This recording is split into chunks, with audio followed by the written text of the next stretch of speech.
My parents falsely accused me of stealing for years and ruined my life while protecting my brother. So when the real thief was exposed, I walked away for good.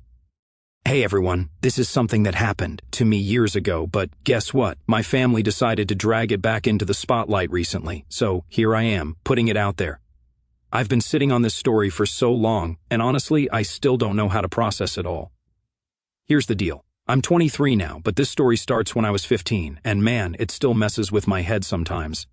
I'm the middle child, sandwiched between my older sister Sarah and my younger brother Liam. Sarah was 17 at the time, always the do-the-right-thing type. She was every parent's dream, responsible, ambitious, the whole 9 yards. Liam was 11, and as the youngest, he was the golden child. He could do no wrong in their eyes, always getting a free pass on everything. And then there was me, the middle kid, just trying to stay out of trouble and make my own way. My parents always said they were all about fairness, dividing things equally, making sure we each got the same opportunities. But looking back, that idea of fairness was just smoke and mirrors.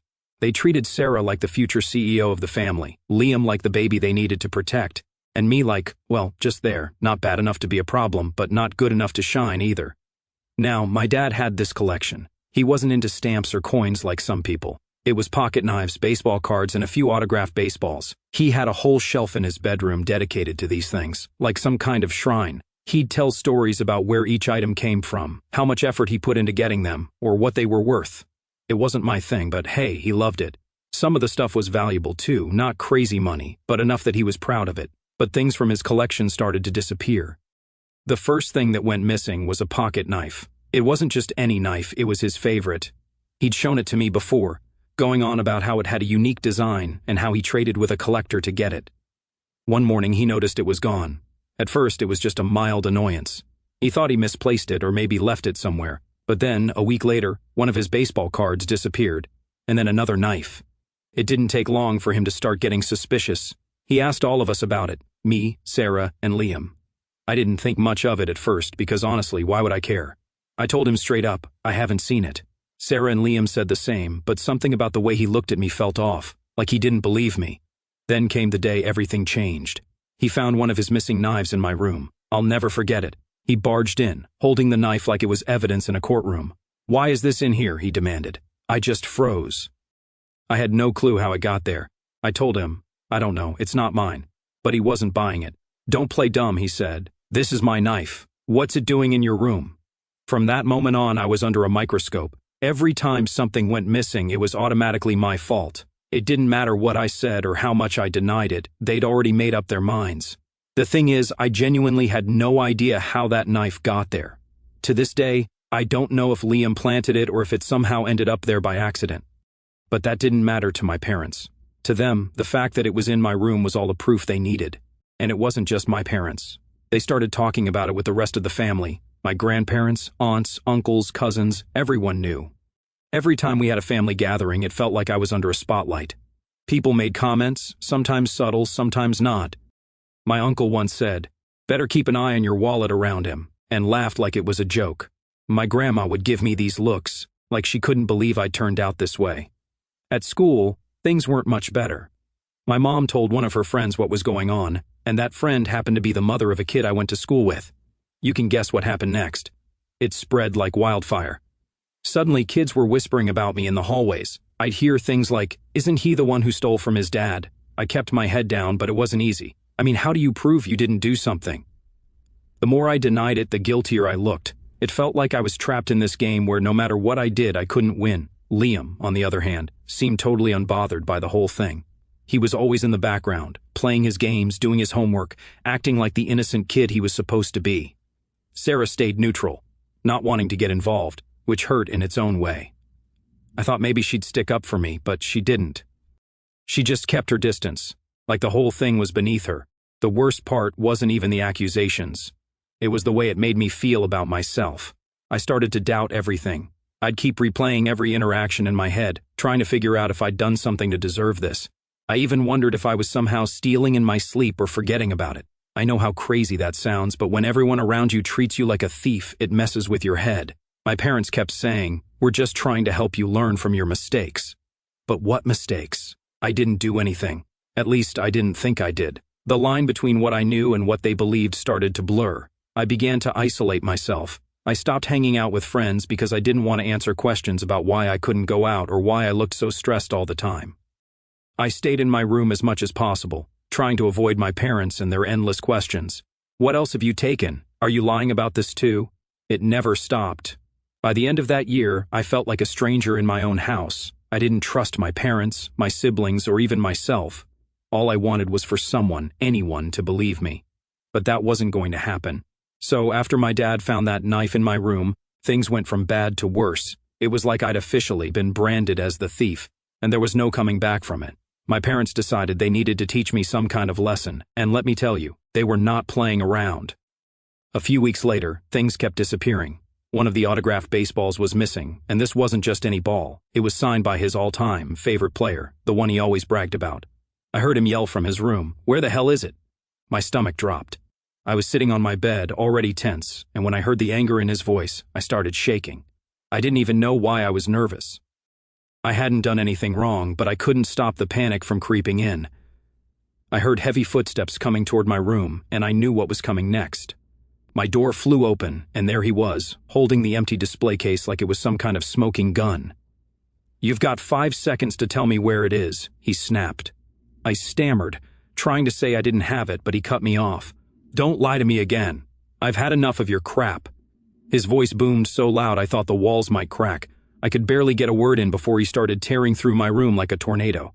First the knife, now this. "What else have you taken? Is there anything in this house I can trust you not to steal?" He was opening drawers, throwing my clothes on the floor, ripping my backpack apart, even checking under my bed. I just stood there, shaking and trying not to cry. When he didn't find the ball, he only got angrier. "You think you're clever, don't you?" he shouted, pointing his finger at me like I was a criminal caught red-handed. "Hiding it somewhere I won't find it? Well, guess what? You're not going to get away with it this time." At that point, my mom walked in, but instead of calming him down, she joined in. "Where is it?" she demanded, her voice sharp and accusing. "We've given you chance after chance, and this is how you repay us?" When they left me alone in my room, I started questioning myself. What if they were right? What if I was taking things without realizing it? I mean, how else could the stuff keep disappearing? Maybe I was sleepwalking, or had some kind of memory problem. I even started Googling things like unconscious stealing and memory lapses, trying to figure out if there was something wrong with me. It sounds ridiculous now, but back then I was desperate for an explanation. If I couldn't trust my family to believe me, how was I supposed to trust myself? That night, they sat me down and laid out new rules for me, which was their way of saying my life was about to get even worse. At first, it was little things, grounding me for a couple of days or taking away my TV privileges. But as more stuff went missing, the punishments got way more intense. They started grounding me for weeks at a time. I wasn't allowed to go anywhere, not to a friend's house, not to the park, not even to walk around the block. They took my phone and sold my computer. I wasn't even allowed to read the books I liked because, according to them, privileges had to be earned back. It didn't stop there. My dad had this thing where he'd assign me chores as part of my discipline. But these weren't normal chores like taking out the trash or cleaning my room. He'd come up with stuff just to make my life miserable. He made me scrub the garage floor with a brush by hand because that's what happens when you disrespect other people's property. My mom wasn't any better. She'd make these passive-aggressive comments every chance she got. If I asked for something as simple as a snack, she'd say stuff like, "Oh, so now you're asking permission? How nice of you," or "Haven't you taken enough from this family already?" It was constant, and after a while it started getting to me. I felt like they didn't just hate me for the missing stuff, they hated me. Looking back now, I can't wrap my head around it. How could parents treat their own kid like that over something so small? It wasn't like they were losing thousands of dollars or priceless heirlooms. It was a knife here, a baseball there, stuff that honestly wasn't even worth all this drama. But the way they acted, you'd think I had ruined their lives. The resentment they held toward me was so obvious, and it cut deep. And let's not forget about Liam and Sarah. Liam just sat back and watched, never saying a word. He'd be playing his games, or watching TV while I was stuck scrubbing the baseboards or reorganizing the pantry. Sarah, on the other hand, acted like the whole thing didn't exist. She stayed in her room most of the time, barely acknowledging what was happening. I guess that was her way of staying out of the drama, but it felt like a betrayal. After that, they decided to cancel my birthday. I was supposed to get my driver's license when I turned 16, like any kid, but they said I hadn't earned their trust yet. No party, no present, not even a happy birthday. It was just another day where I got treated like a criminal in my own house. Bearing their constant punishments, I had enough. I tried talking to my parents about it once. I told them how hard it was being treated like this, how it felt like they were punishing me for something I didn't do. My dad's response? If you don't like it, maybe you shouldn't have taken things that didn't belong to you. My mom just nodded along, like that was the end of the conversation. What really got to me, though, was the inconsistency. One minute, my mom would act like she was trying to help me turn things around, and the next, she'd be telling me how disappointed she was in me. My dad would do the same thing, acting like he was trying to teach me some valuable life lesson, but really just finding new ways to make me feel like a failure. After a while, I stopped trying to fight back. What was the point? No matter what I said, they wouldn't believe me. I thought maybe if I kept my head down and did what they wanted, things would get better.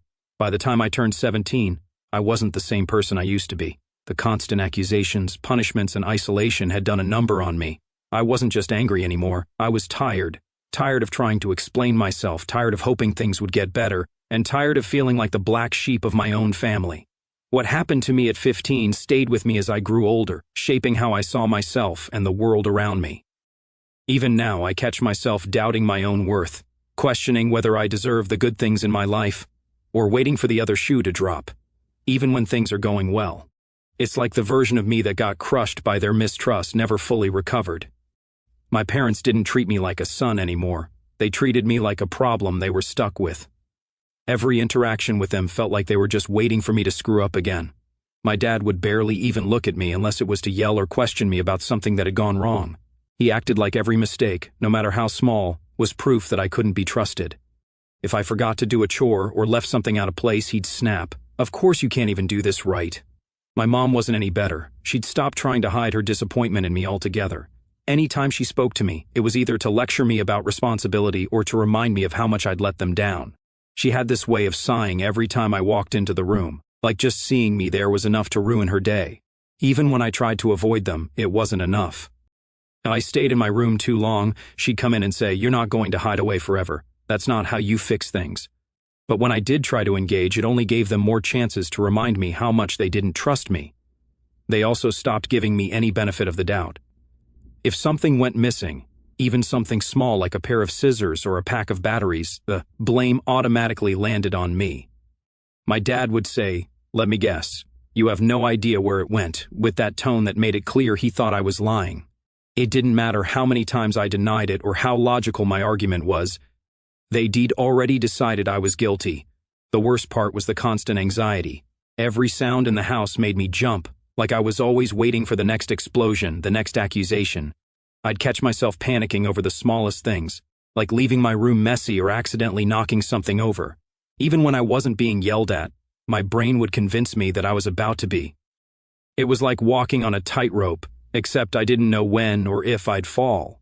It's weird how quickly you adapt to stuff, even when it's unfair. I stopped expecting fairness, or even kindness from my parents. Instead, I just kept my head down and tried to avoid any situation where they might start another fight. I'd stay in my room most of the time, only coming out when I had to eat or do one of the endless chores they assigned me.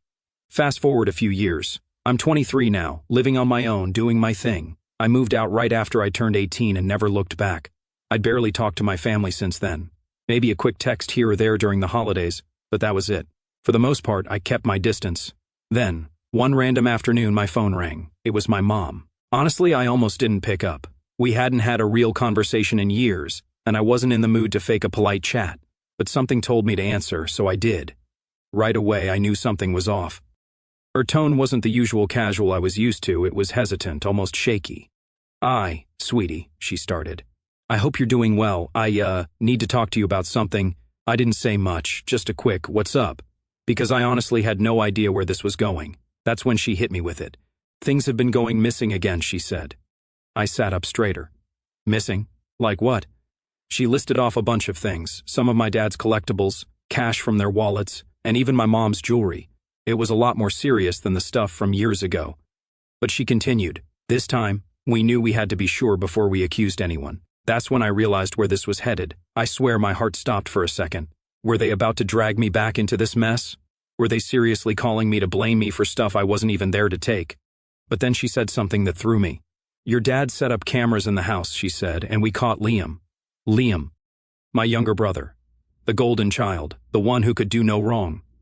I couldn't even process what she was saying at first. Wait, what? I finally managed to get out, she went on to explain. They'd installed cameras in the hallway leading to their bedroom, and sure enough, they caught Liam sneaking into my dad's room late at night. He'd been taking stuff and hiding it in Sarah's old bedroom. Apparently, he'd been at it for years, probably even back when I was still living there. I didn't know whether to laugh or scream. On one hand, I felt vindicated. All those years of being accused, punished, humiliated. It wasn't me. It was never me. But on the other hand, I was furious. Furious that it had taken them so long to figure it out. Furious that they'd let it go this far and left me with trauma that I deal with to this day. My mom kept talking, apologizing, trying to explain. She said she and my dad felt awful for how they treated me. We should have believed you, she said. We were wrong. And we're so sorry. Sorry. That's what she said, like one word could magically erase years of being treated like garbage. Then she said, we want you to come to my birthday dinner next week.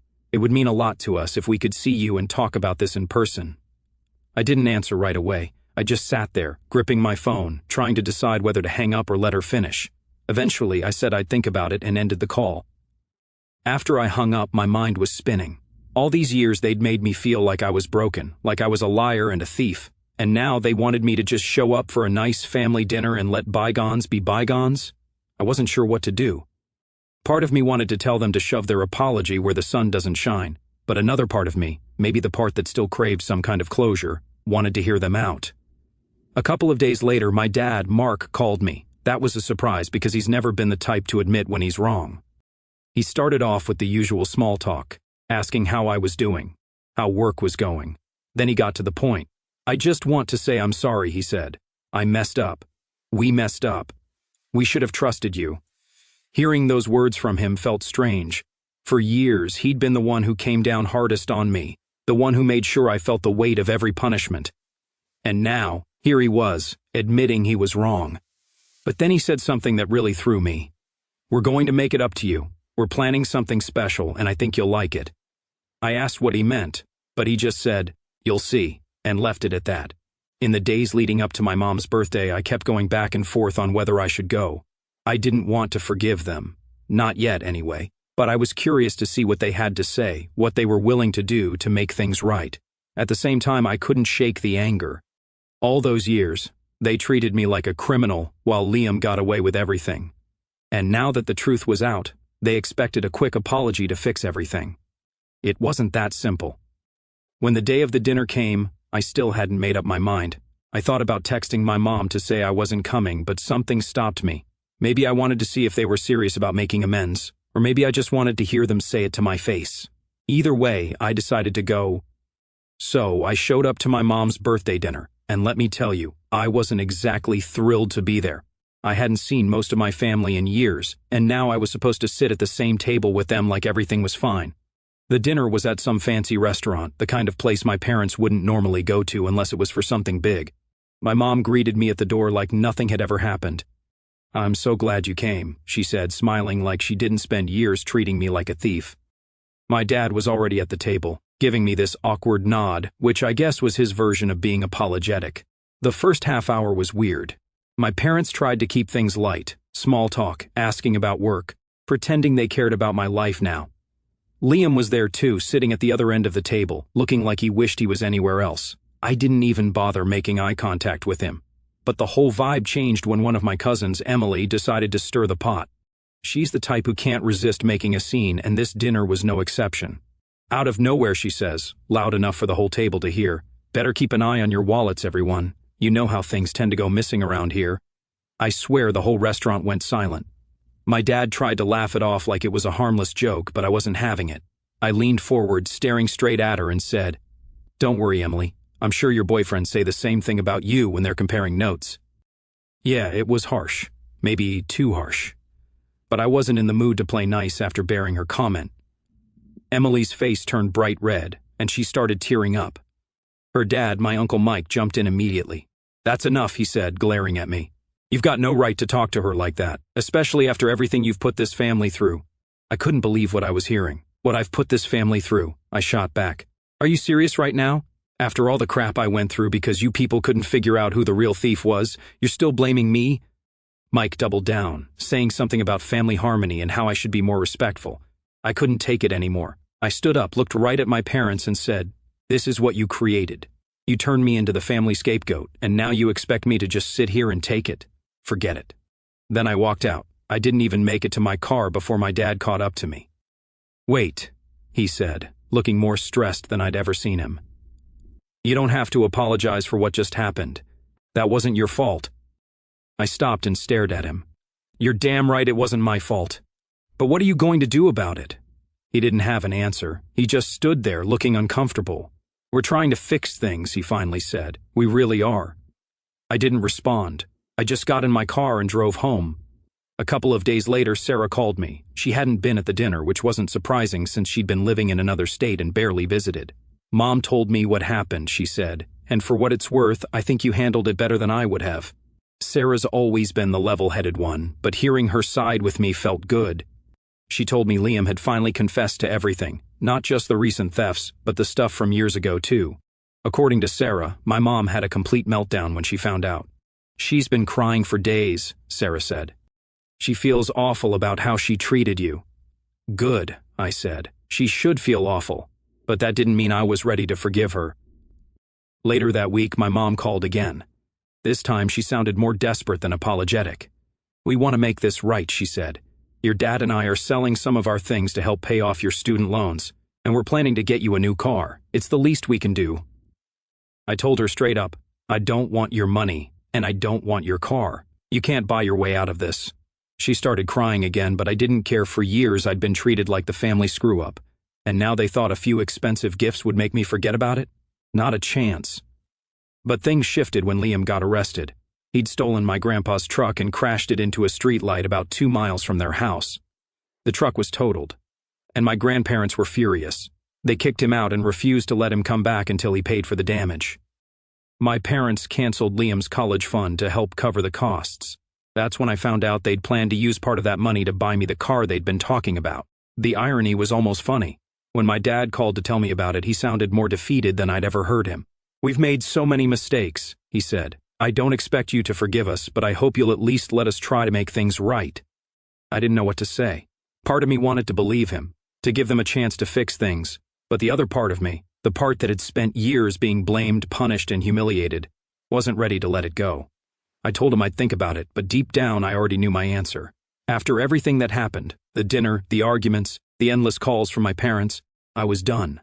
Done with the apologies, done with their guilt trips, and done pretending like this was something that could be fixed. I gave it a lot of thought over the next few weeks. Every time my phone buzzed, I'd feel that pit in my stomach, knowing it was probably my mom or dad trying to check in again. I didn't answer most of the time. What was the point? They always said the same things. "We're sorry. We're trying to make things right. We just want to move forward," but none of it felt real. Here's the thing. Apologies don't undo years of damage, especially damage caused by family. They don't erase the humiliation, the self-doubt, or the complete breakdown of trust. My parents seemed to think that acknowledging they were wrong would magically fix everything, but it doesn't work like that. Sarah, my sister, called me one night to check in. She's the only one I still feel like I can talk to, and even though she didn't and always have my back when we were younger, I know she gets it now. "You don't owe them anything," she said. "If you're not ready to forgive them, that's okay. Do what's best for you." That stuck with me. I'd spent so much time trying to figure out what they wanted, what they needed, that I hadn't stopped to think about what I wanted. And what I wanted was peace. A week later, I got another call from my dad. This time, he wasn't making excuses or trying to guilt me into forgiving him. He sounded tired, almost defeated. "Liam's still being held," he said. "The charges for stealing the truck and the damage he caused are serious. Your grandparents are refusing to help, and honestly, I can't blame them." He went on to explain that they decided not to intervene this time. "He needs to face the consequences," my dad admitted. "Maybe this will finally wake him up. We've tried everything else, and it clearly hasn't worked." There was a heaviness in his voice, like he couldn't believe it had come to this. He shifted the conversation back to me. "We're trying to rebuild the family," he said. "We want you to be part of that process. We'll do whatever it takes to make things right with you." I didn't say much in response. I just let him talk. When he finished, I said, "I'm glad you're trying to fix things, but I'm not ready to be a part of it. I need time, maybe a lot of it. He sighed. I understand, he said. Just know that the door is always open if you change your mind. Around the same time, my mom sent me a long email. It was the first time she'd really put everything into words, and I could tell she meant it. She apologized for the years of mistrust, for not defending me, for letting things get as bad as they did. She admitted that they'd failed as parents and that they didn't know how to make up for it. I appreciated the effort, but the damage was already done.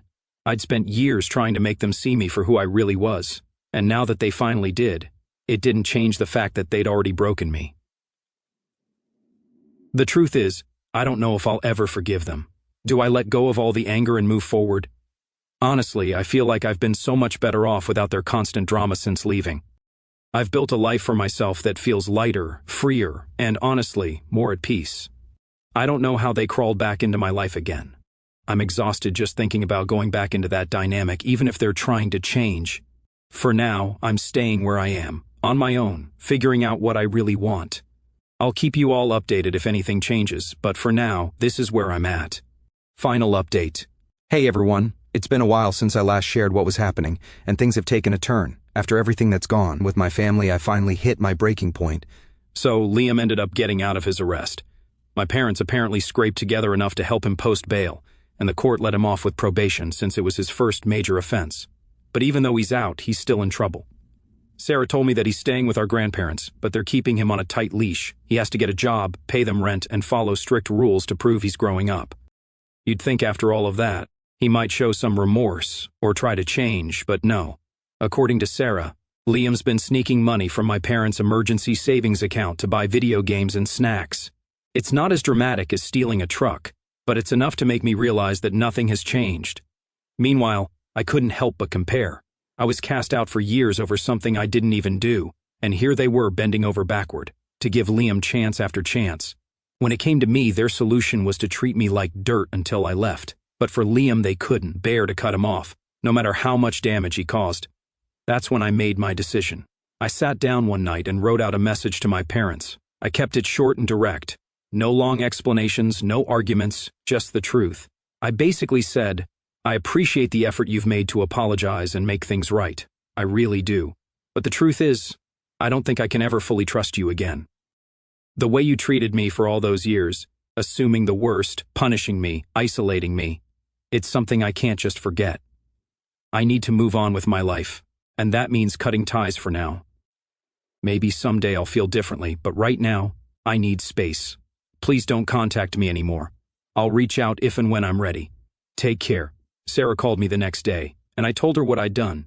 She didn't judge me or try to talk me out of it. I get it, she said. You have to do what's right for you. That was the most validating thing I'd heard in a long time. Liam never reached out, not that I expected him to. From what Sarah told me, he's been acting like nothing is his fault, which doesn't surprise me one bit. It's just who he is. It's been a few months now since I sent that message, and honestly, I feel good about my decision. Cutting ties wasn't easy, but it was necessary. For the first time in a long time, I feel like I can breathe.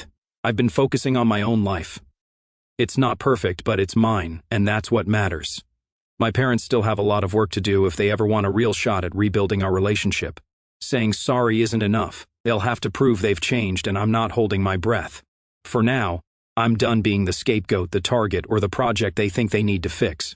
Sometimes walking away is the only way to heal, and for me, it was the only choice I had left.